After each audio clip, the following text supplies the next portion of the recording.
창세기 26장은 이삭의 이야기입니다.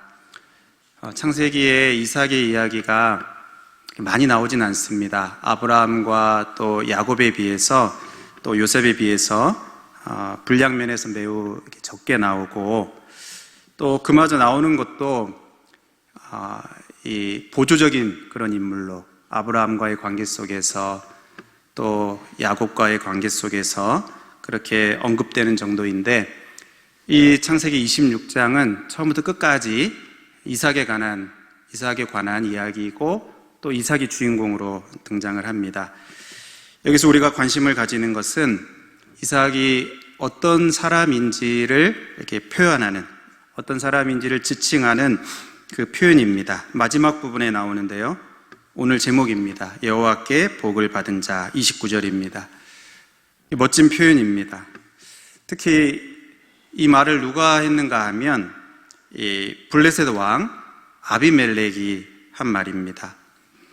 그러니까 불신자 친구가 우리들을 향해서 너는 여호와께 복을 받은 자다, 그렇게 말을 한 것과 같습니다. 불신자도 인정하는 사람, 이삭의 그 모습이라고 할 수 있습니다. 그러면 이삭이 어떤 과정을 거쳐서 이렇게 여호와께 복을 받는, 또 그런 인정을 받게 되었는지 오늘 본문을 통해서 우리가 보려고 합니다. 첫 번째는 이삭은 그 위기를 극복하는 과정 속에서 여호와께 복을 받게 됩니다. 26장의 이 시작은 이삭이 살던 때에 큰 흉년이 들었다고 말합니다. 아브라함 때에 첫 흉년이 들었더니 그 땅에 또 흉년이 들었다. 그러니까 이 이삭이 당한 이 흉년은 작은 흉년이 아닙니다. 역사에 남을 만한 큰 흉년이 든 것입니다. 우리나라가 경제적으로 어려움을 겪을 때마다 항상 언급되는 것이 1997년 그 IMF 국가 부도의 위기 때입니다. 그때만큼 어렵다, 또 그때 이후로 가장 힘들다, 이렇게 표현을 합니다. 이게 아브라함 때의 첫 흉년이 들었던 그 땅에 또 흉년이 들었다. 그러니까 지금 이삭이 당한 흉년은 그냥 조금 먹고 살기 어려운 그 정도가 아닙니다. 그 땅에서 도저히 살아갈 수 없는 흉년, 정말 역사에 길이 남는 그런 흉년, 그 땅을 등지고 떠나야만 하는 그런 모든 삶의 기반이 흔들리는 그런 흉년이 찾아오게 된 것입니다. 이렇게 26장이 시작을 하게 되는데, 그 마지막 부분에서 여호와께 복을 받은 자다, 이삭을 향해서 여호와께 복을 받은 자다, 이렇게 말을 하는 것을 봅니다. 아이러니하지 않습니까? 이삭에게는 위기가 기회가 된 것입니다. 분명히 큰 위기고 또 어려움이고 시련이 맞는데, 그 과정을 통해서 그냥 어려움만 겪은 것이 아니고 그 어려운 시간들을 통과하고 또 극복하면서 하나님의 복을 경험하게 된 것입니다. 그러니까 위기가 하나도 없고 또 그냥 평안하고 그냥 만사가 형통한 것, 그것만이 하나님이 주시는 복인 것은 아닙니다. 오히려 위기를 통해서 그것이 하나님의 복을 경험하는 기회가 된 것이 바로 이 이삭의 삶입니다. 이삭은 그가 이 흉년 때 결국 살던 땅을 등지고 애굽으로 가려다가 잠시 그랄 땅에 머물게 되었습니다. 그런데 그곳에 있는 동안에도 계속해서 어려움을 당하게 됩니다. 어려움의 연속입니다. 물질적인 위기만 있었던 게 아니고 관계의 위기도 있었습니다. 특히 하나님을 알지 못하는 사람들과의 관계 속에서 시련을 많이 겪었습니다. 그냥 어려운 상황도 우리에게 참 힘든 그런 일이 되지만, 우리의 마음을 힘들게 하지만, 우리의 마음을 더 힘들게 하는 그런 일들이 바로 이 사람들 사이에서의 이 관계에서 어려움이 있을 때 진짜 그 마음이 어렵게 됩니다. 이 그랄 땅의 아비멜렉, 이 아비멜렉은 이삭에게 두려운 존재였습니다. 그래서 이삭이 자신의 아내 리브가를 누이라고 그 땅에서 살면서 오랫동안 거짓말을 하게 됩니다. 그리고 이 잘못으로 인해서 나중에 이제 아비멜렉이 그것을 알고 나서 이 이삭을 책망을 합니다. 왜 그런 거짓말을 했냐고 이제 책망을 받습니다. 또 그 후에는 이 아비멜렉에게 시기를 당합니다. 하나님께서 복을 많이 주셨을 때 아비멜렉이 이삭을, 또 아비멜렉에 속한 사람들이 이삭을 시기하기 시작합니다. 그리고 급기야 그 땅에서 머물지 못하고 추방을 당하게 됩니다. 아비멜렉이 이삭을 그 땅에서 쫓아내게 됩니다. 아비멜렉이 이삭에게 두려운 존재이기도 하고 책망을 하기도 하고 또 시기하기도 하고 결국 이게 추방하기도 하는 이런 이 관계 속에서 계속 어려움을 겪게 되는데, 마지막에 가서 이 아비멜렉이 이삭을 향해서 이렇게 말을 하는 것이죠. 너는 여호와께 복을 받은 자다. 우리 사이에 계약을 맺자. 우리가 이렇게 사이좋게 지내자. 우리를 침범하지 마라. 우리도 그러지 않겠다. 우리 사이좋게 지내자. 이렇게 바뀌게 된 것입니다. 그러니까 이삭이 하나님께 복을 받은 그 사람이 된 것은 그냥 아무 위기와 어려움도 없이 평안하고 평탄한 상황 가운데에서 된 것이 아니라, 위기가 많고 어려움이 많고 많은 문제들이 있었지만 결국 그 모든 위기를 극복하고 그 모든 마음고생과 또 힘든 그 순간들을 잘 통과하는 그 과정 속에서 하나님께 복을 받게 된 것입니다. 하나님의 복을 경험하게 된 것입니다. 그런 점에서 이 고난과 시련이라는 것이 비록 힘든 것이지만 하나님의 복을 경험하게 되는 그러한 과정이 되기도 한다는 것을 우리가 기억해야 하겠습니다. 그러면 이 고난과 시련이 있다고 그냥 고난과 시련이 있으면 그냥 저절로 하나님의 복을 경험하게 되느냐? 그렇지는 않습니다.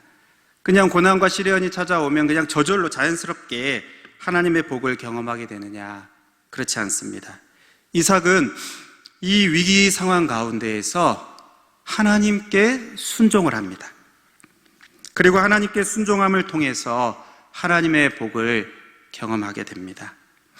2절에 보면 하나님은 이삭에게 애굽으로 내려가지 말고 이 땅에 머물라고 그렇게 명령하십니다.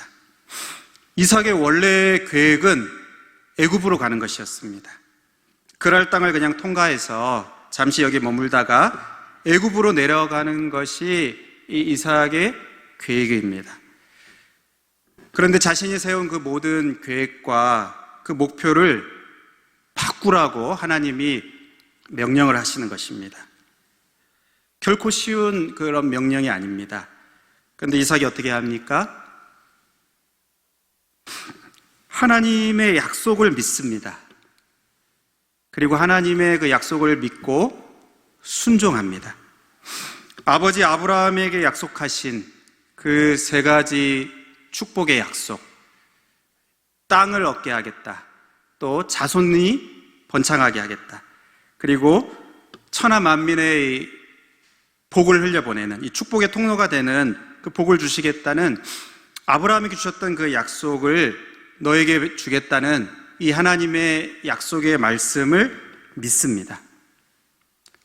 그 하나님의 그 약속의 말씀을 믿고 자신의 그 모든 계획을 내려놓고 자신이 세운 모든 그러한 그 계획들을 취소하고 하나님의 말씀에 순종해서 그 땅에 머물게 된 것입니다. 여러분, 이런 순종이 결코 쉬운 순종이 아닙니다. 내가 세운 계획이 있습니다. 내가 하려고 하는 목표가 있습니다. 그런데 하나님께서 이것을 송두리째 바꾸시는 그 명령을 하실 때 그것을 순종하는 것 쉽지 않습니다. 그럼에도 불구하고 이삭은 자신이 세운 그 계획보다도 자신에게 말씀하신 그 하나님의 약속을 더 믿고 신뢰했습니다. 내가 세운 그 계획, 내가 내 지혜로 세운 계획, 또 내가 내 모든 것을 다 사용해서 세운 그 계획, 이것보다도 하나님의 그 명령, 하나님의 그 말씀을 그대로 순종을 했습니다. 하나님의 약속을 믿고 하나님을 더 신뢰하고 순종했습니다. 이삭이 그렇게 할 수 있었던 것은 이삭의 그 아버지 아브라함의 그 믿음과 순종이 먼저 있었기 때문에 가능했습니다. 자녀는 부모의 등을 보고 자란다는 그런 말이 있습니다. 이삭은 지금까지 자라오면서 아버지 아브라함의 그 믿음의 등, 또 순종하는 그 모습, 순종해서 걸어가는 그 등을 보면서 자란 것입니다. 아버지 아브라함이 순종할 때에 하나님이 복을 주신 것을 간접적으로 경험을 했습니다. 아버지 하나님, 그 아브라함이 하나님의 말씀을 믿고 하나님의 약속을 믿고 참 어려웠지만 그 순종의 길을 걸어갈 때 하나님이 복을 주시는 그것을 간접적으로 경험했습니다. 심지어 자신이 그 모리아산에서 제물이 될 뻔한 그런 상황까지도 경험을 했습니다. 순종하는 것이 정말 어렵지만 하나님께 순종할 때, 순종이 어렵지만 하나님께 순종할 때 여호와 이레의 하나님, 예비하시는 하나님, 준비하시는 그 하나님을 이삭은 간접적으로 경험을 했습니다. 이러한 그 간접적인 경험, 또 이러한 간접적인 체험이 이삭에게 그 중요한 영적인 자산이 되고 또 영적인 미천이 되고 영적인 기반이 된 것입니다. 그런데 여러분, 이 26장, 창세기 26장에서는 더 이상 간접적으로가 아니고 하나님께서 이삭에게 직접적인 그 믿음의 결단, 또 순종의 결단을 요구하십니다. 하나님은 우리들에게도 언젠가는 이삭이 섰던 이 자리, 창세기 26장의 이 자리에 우리를 서게 하십니다. 간접적으로 하나님의 그 은혜를 체험하고 또 믿음으로 살아갈 때 그 순종하는 것을 간접적으로 체험하던 그 자리에서 이제 간접적으로가 아니라 직접적으로, 주도적으로 순종을 요구하시는 그 자리에 하나님은 반드시 서게 하십니다. 앞서 간접적인 체험들이 아주 중요한 그러한 영적인 자산이 되고 기초가 되는 것이지만 어떤 점에서 이제 이것은 완전히 새로운 것입니다. 이 자리는 완전히 다른 자리가 되는 것입니다. 누가 대신해 줄 수 없는, 누가 대신 결정할 수 없는, 내가 주도적으로 결정을 해야 하는 그 자리에 서게 되는 것입니다. 순종이냐 불순종이냐를 내가 스스로 결정해야 되는 바로 그 자리에 하나님께서 우리를 이렇게 서게 하시는 것입니다. 이삭은 이 중요한 자리에서 하나님께 순종을 하게 됩니다. 그리고 그 순종을 통해서 하나님께 복을 받게 됩니다. 위기의 상황이었지만 그 위기의 상황 가운데 하나님이 자기에게 요구하시는 그 순종의 길로 가는 것을 통해서 이제 하나님의 그 복을 체험하고 경험하게 되는 것입니다. 12절에서 14절에 보면 그 땅에서 농사하여서 그 해에 100배의 결실을 얻게 되었습니다. 이삭의 원래 그 전공은 목축입니다. 농사가 전문 분야가 아닙니다. 삶의 진로를 바꾼 것과 같습니다. 그런데 100배의 결실을 그 해에 얻은 것, 이것은 기적입니다. 자신의 지혜나 능력으로 된 것이 아니고 이삭도 수고하고 애썼겠지만 하나님의 그 기적을 경험한 것입니다. 하나님의 그 은혜를 경험한 것입니다. 하나님을 믿고 순종하는 이 선택, 이것은 정말 쉽지 않지만 하나님은 순종하는 자에게 기적을 베푸십니다. 하나님은 하나님을 믿고 하나님의 약속을 믿고 순종하는 그 발걸음을 띄는 자들에게 예비하신 복을, 또 기적을 베푸시는 하나님이십니다. 물론 이 이삭의 순종은 완전하지는 못했습니다. 이 애굽에 내려가지 말고 그랄 땅에 머물라는 이 상대적으로 큰 순종입니다. 삶의 그 방향을 결정하는 아주 큰 것에는 이게 순종을 했지만 상대적으로 그보다 작은 일에 순종하지 못하는 그러한 모습을 보입니다. 우리가 읽지는 않았지만 7절 이하에 보면 이 아내를 누이라고 하는 그런 거짓말을 한 것입니다.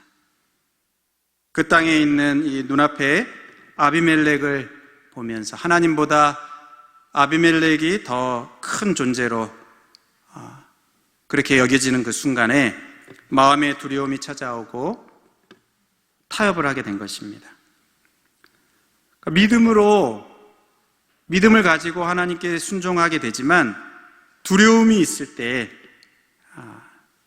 이 타협하고 또 불순종하는 그러한 모습을 봅니다. 어떻게 보면 큰 것을 순종한 것입니다. 인생의 아주 큰 방향을 결정하는 이 큰 부분은 순종을 했는데 오히려 어떻게 보면 상대적으로 작은 그 일에 무너지고 타협하는 모습을 봅니다. 우리는 어쩌면 이 대단히 큰 일에 순종을 잘 할지 모릅니다. 또 그 대단한 순종을 하고 싶어 하고 그렇게 하는 모습을 갖고 싶어 합니다. 그렇지만 그보다 작은 일에는 순종하지 못하고 불순종하고 있지는 않은지 우리가 이렇게 살펴보아야 합니다. 그 작은 일에 타협하고 또 두려워하고 그래서 타협하고 불순종하고 거짓된 삶을 살아갈 때 이 이삭이 아비멜렉에게 책망을 받은 것처럼 우리도 이 세상 사람들에게 책망을 받고 또 수치를 받게 되는 그러한 일들이 있게 될 수도 있습니다. 오늘 마지막으로 이삭은 이 하나님께 여호와께 복을 받은 자인데 그러면 그가 하나님의 복을 받은 그 하나님의 복의 핵심은 무엇인가? 하나님께 복을 받은 자인데 그 복의 핵심은 무엇인가? 우리가 이것을 좀 살펴봐야 합니다. 우리가 읽지 않았지만 이 7절에서 22절에는 이삭이 여호와 하나님께 받은 복들이 나옵니다. 리브가를 아내를 누이라고 이렇게 타협하여서 거짓말을 했을 때 아내를 빼앗길 수도 있었습니다. 그런데 하나님께서 이삭의 이러한 부족함에도 불구하고 아내를 지켜주셨어요. 가정을 지켜주신 것, 이게 하나님의 복입니다. 농사의 100배의 결실을 얻게 한 것, 이게 하나님의 기적입니다. 또 우물을 팔 때마다 우물을 판다고 물이 얻어지는 것이 아닌데 우물을 팔 때마다 물을 얻게 하신 것, 이것들이 다 하나님이 이 이삭에게 주신 복입니다. 이것들이 다 귀한 복이고 또 놀라운 복이지만 어떻게 보면 이것들은 결과적인 복들입니다. 그리고 더 근본적인 복, 더 최고의 복은 하나님께서 이삭과 함께 하신 것, 이것이 가장 최고의 복입니다. 이삭이 위기에 처할 때마다 하나님은 말씀으로 찾아오셔서 내가 너와 함께한다. 너를 결코 혼자 두지 않겠다. 너는 결코 혼자가 아니다. 내가 너를 책임진다. 하나님께서는 이삭이 위기를 겪을 때마다 이 이삭에게 찾아오셔서 말씀으로 찾아오셔서 하나님이 함께 하시는 것을 깨닫게 하셨습니다. 1절에서 3절에 그 큰 흉년이 들었을 때 그 위기의 순간에 하나님이 말씀으로 이삭에게 찾아오셨어요. 그래서 3절에 이 땅에 거류하면 내가 너와 함께 있어 내게 복을 주고 그렇게 말씀합니다. 또 23절, 24절에도 보면 아비멜렉에게 이제 시기를 당해서 그 땅에서 추방당했을 때 그 얼마나 그 마음이 서럽기도 하고 또 분통이 터지기도 하고 답답하기도 하고 또 외롭기도 하고 또 두려움이 들 수도 있는 그때에 하나님께서 이삭을 또 말씀으로 찾아오셨습니다. 이삭이 거기서부터 브엘세바로 올라갔더니 그 밤에 여호와께서 그에게 나타나 이르시되 나는 내 아버지 아브라함의 하나님이니 두려워하지 말라. 내 종 아브라함을 위하여 내가 너와 함께 있어 내게 복을 주어 내 자손이 번성하게 하리라 하신지라. 이삭이 위기에 처할 때마다 그 앞이 캄캄할 때마다 도대체 어떻게 해야 될지 모르는 그 순간마다 하나님께서 이삭을 찾아오셨습니다. 말씀으로 찾아오셨습니다. 근데 여기 보면 이런 표현이 있습니다. 내가 너와 함께 있어 내게 복을 주어. 그 3절에도 그렇게 말씀하시고 그리고 여기 23절, 24절에도 그렇게 말씀하십니다. 내가 너와 함께 있어 내게 복을 주겠다. 이게 연결돼서 나옵니다. 그러니까 하나님의 그 함께 하심과 하나님이 주시는 그 복, 하나님이 그 복을 주심이 연결되어 나오게 되는데, 근데 무엇이 더 먼저인가 하면 하나님의 함께 하심이 먼저입니다. 하나님의 함께 하심이 하나님이 주시는 그 복보다 먼저 언급이 됩니다. 내가 너와 함께 있어 내게 복을 주어. 하나님의 함께 하심이 하나님이 주시는 그 모든 복의 원천이고 기초이고 시작이고 또 근본이고 핵심입니다. 하나님이 함께 하셨어. 하나님이 함께 하시는 그 결과로 하나님이 여러 가지 가정을 지켜주시기도 하고 하는 일에 복을 주시기도 하고 하나님의 복이 임하게 되는, 그러니까 하나님이 함께 하시는 것이 복 중의 복이고 복의 핵심입니다. 여러분, 하나님의 관점에서 보면 이 순서가 맞습니다. 하나님이 함께 하시는 것이 원인이고 또 기초이고 그 결과 하나님이 복을 주시는 것, 이 순서가 맞습니다. 그런데 우리는 이것을 이렇게 바꾸어서 생각할 때가 자주 있는 것 같습니다. 당장 눈에 보이는 복을 받는 것이 좋고 당장 눈에게 드러나는 하는 일이 잘 되고 또 어떤 그 결과가 당장 나타나고 또 성과가 있고 이러면 하나님이 나에게 복을 주신 것이고 그러면 하나님이 나와 함께 하시는 것이고, 당장 눈에 보이는 어떤 결과들이 없으면 하나님이 함께 하시는 것을 잊어버리고 또 심지어 하나님이 함께 하시지 않는다고까지 생각하는 경우들이 있습니다. 이걸 바꾸어서 생각을 하는 것입니다. 하나님의 그 관점에서 보면 하나님이 함께 하시는 것이 먼저인데 우리는 그것을 이렇게 바꾸는 경향이 있어요. 여러분, 이삭은 어떻습니까? 이삭은 하나님의 관점과 같았습니다. 이삭은 하나님이 함께 하시는 것을 최고의 복으로 여긴 것이 분명합니다. 왜 그렇습니까? 무엇으로 그것을 알 수 있습니까? 이 우물을 양보하는 것을 통해서 알 수 있습니다. 아비멜렉에게 우물을 양보하고 포기하는 이것이 그 증거입니다. 이삭이 우물을 파서 이렇게 물을 얻으면 아비멜렉의 그 사람들이 그것을 시기하여서 메꿉니다. 그럼 또 자리를 옮겨서 또 팝니다. 자기 거라고 또 우깁니다. 또 피합니다. 또 양보하고 떠납니다. 우물을 포기하고 양보합니다. 이삭이 자기의 그 생존을 위해서, 살기 위해서 계속 우물을 계속 파기는 하지만 이삭은 그 우물 자체가 나의 살고 죽는 것을 결정하는 거라고 생각하지 않은 것 같습니다. 우물 자체가 아니고 하나님 자신이, 하나님, 나와 함께 하시는 그 하나님이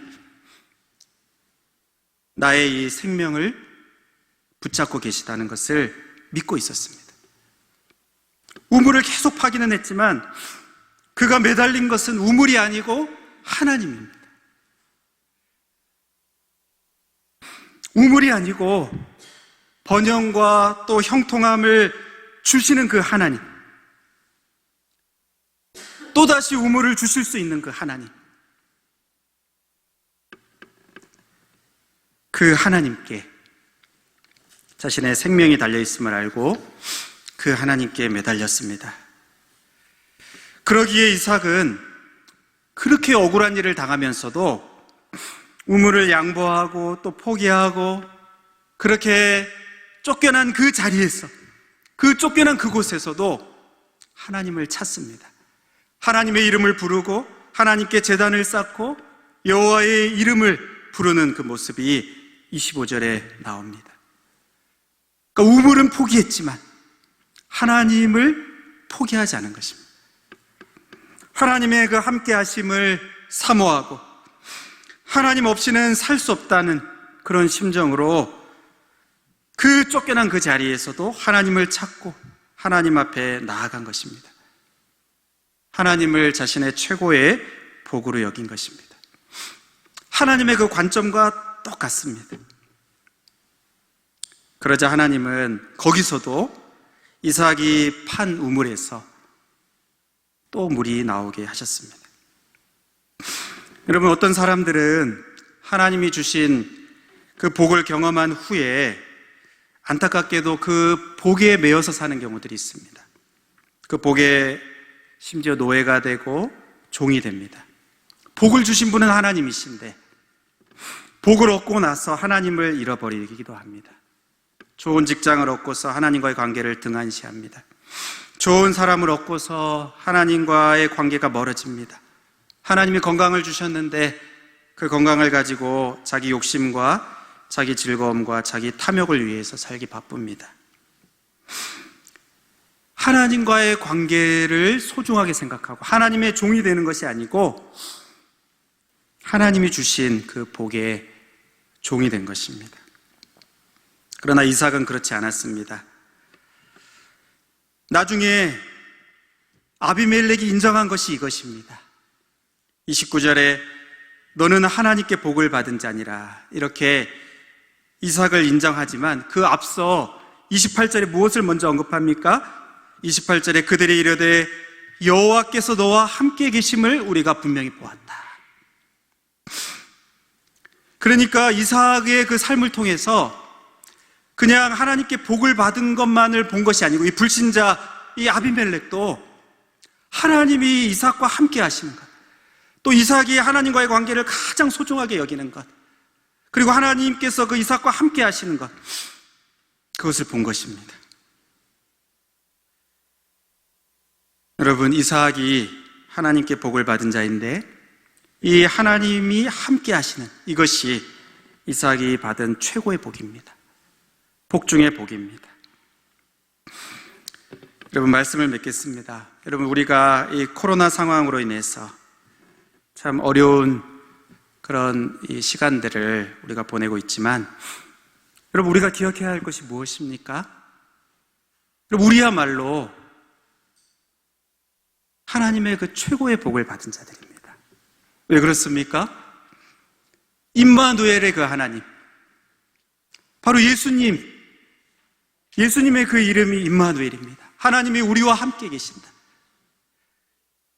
예수님을 믿고 예수님 안에 거하는 우리들이야말로 가장 최고의 복을 이미 받은 자들인 것입니다.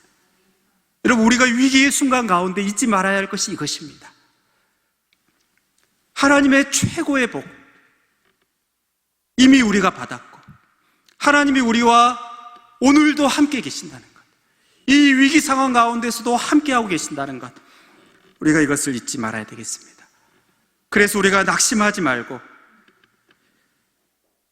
이 위기의 순간 가운데서도 하나님이 우리에게 요구하시는 그 순종의 자리들이 있다면 그 자리에서 우리가 순종하면서 그리고 하나님을 찾는 것입니다. 하나님의 이름을 부르는 것입니다. 하나님이 주시는 복도 우리가 사모하지만 하나님 자신을 우리가 사모하면서 그 어떤 때보다도 그 이전보다도 더 하나님과의 관계를 소중하게 생각하고 이전보다도 더 하나님께 우리의 마음을 쏟고 하나님의 이름을 부르고 그렇게 우리가 하나님을 찾고 나아갈 때 지금 이 상황이 분명히 위기의 상황이 맞지만 그러나 이것은 그냥 위기로 끝나는 것이 아니고 그냥 어려움으로 끝나는 것이 아니고 하나님께 복을 받게 되는 하나님의 복을 경험하게 되는 그러한 기회가 될 줄로 믿습니다. 사람들도 인정하게 되고 나도 인정하게 되는 내가 어려웠지만 그러나 이 시간들을 통해서 내가 하나님을 경험하게 된다. 하나님의 복을 경험하게 된다. 하나님이 누구신지 더 알게 되었다. 나와 함께 하시는 하나님을 더 가까이 하게 되었다. 이것을 인정하고 고백할 수 있는 그러한 우리 모두가 될 수 있게 되기를 바랍니다.